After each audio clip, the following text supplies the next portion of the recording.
We're here at Ferrer House in Little Gidding, and we're on retreat, our final retreat before we take up the mantle of President and Vice President of the conference. And this is a place that's particularly important within our theme, our story, our song, because it was the place where T.S. Eliot came in 1936 and was inspired to write the final of the poems within the 4 quartets, a poem called Little Gidding, which is a poem about time and perspective, about humanity and salvation. And one of the lines in the poem is about the nature of calling and rediscovering something that actually has been important always from the beginning.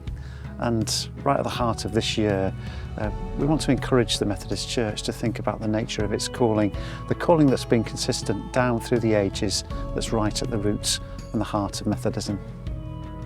So as you were saying, Richard, our story, our song, this year's theme, it is about us and the people called Methodists on this soul journey, discovering, or maybe in fact rediscovering, a confidence in the story that's unfolding that we're a part of. And actually each chapter that is being written day by day is an opportunity for us to see God's grace anew and afresh. And we hope we can find confidence together to sing a new song, a hopeful song of what God is doing as us as a church, as we continue to see how we might become a more growing, inclusive, evangelistic and justice-seeking community.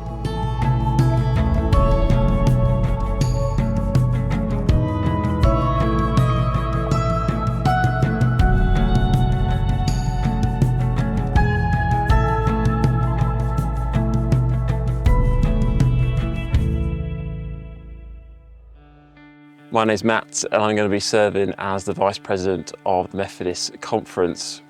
My story begins in Belfast when I was born with just partial hearing. For me, that is a formative part of my story because actually it meant for many years I was trying to find my voice, trying to find my place in life where I can share what I feel and where I fit in. Maybe you can resonate with that yourself.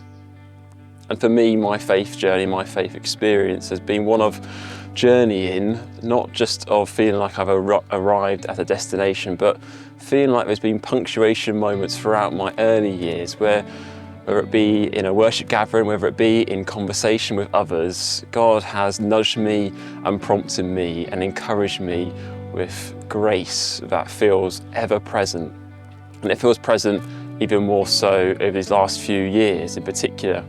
For me, when I was questioning and challenging what is this faith journey all about, I received what felt and continues to feel like a massive warm hug of a welcome from a Methodist people that continues to say, you are welcome in this place. And for me, that's why I want to serve in this year as the Vice President of the Methodist Conference, because I want to give back to a church that has given me so much grace and love. More recently, I've been having the privilege of serving as the district mission team leader in the Northampton district. It's an opportunity day by day to support churches and circuits with their mission. And I hope as I travel the connection, I might continue to see more of that grace and love poured out. So I hope you join us on this story as we sing our new song together and find our voice.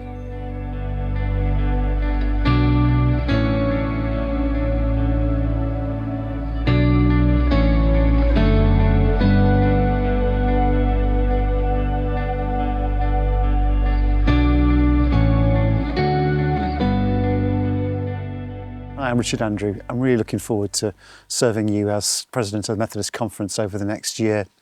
I'm currently serving as Chair of the Darlington District, but I've served all over the Connection in circuit as a member of the connectional team, also working in theological education. I'm married to Debbie and I've got 2 children, Tom and Becky, and a cockapoo called Ruby. I guess in terms of my story, the thread that kind of holds it all together is the story of hope, I think. I come from a family that doesn't really have much connection with the church. And I kind of wandered into a Methodist youth club at the age of 15. And I think I was kind of impressed by the kind of quality of life that some of the youth leaders were living. And at the age of 17, I sort of began my journey of faith. Although actually, I guess, kind of looking back, maybe some of what I discovered was implicit there all of the time.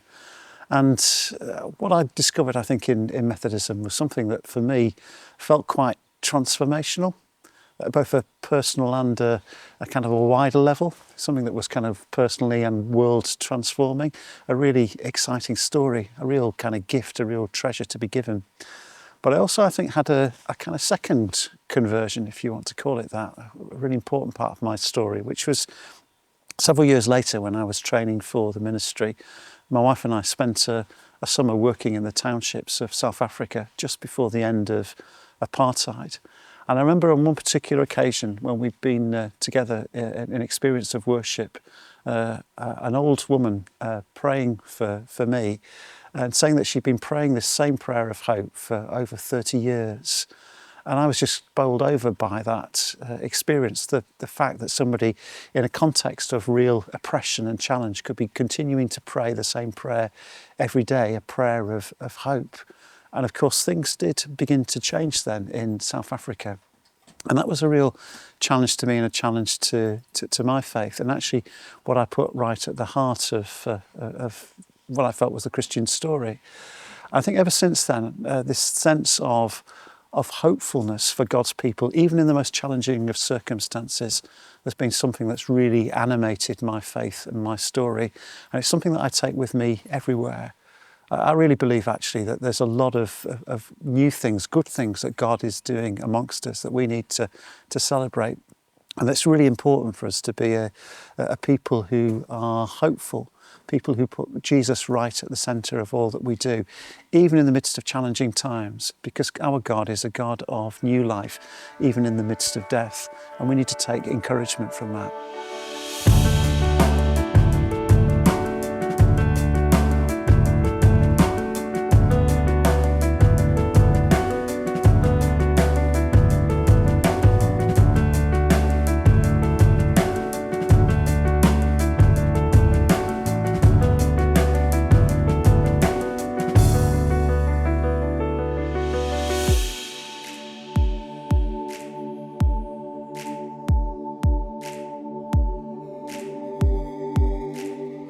So we're here at the tree where Eliot Society meet yearly to recite the poetry from T.S. Eliot, which has inspired our theme for the year, our story, our song. With the drawing of this love and the voice of this calling, we shall not cease from exploration. and the end of all our exploring, Will be to arrive where we started. and know the place for the first time.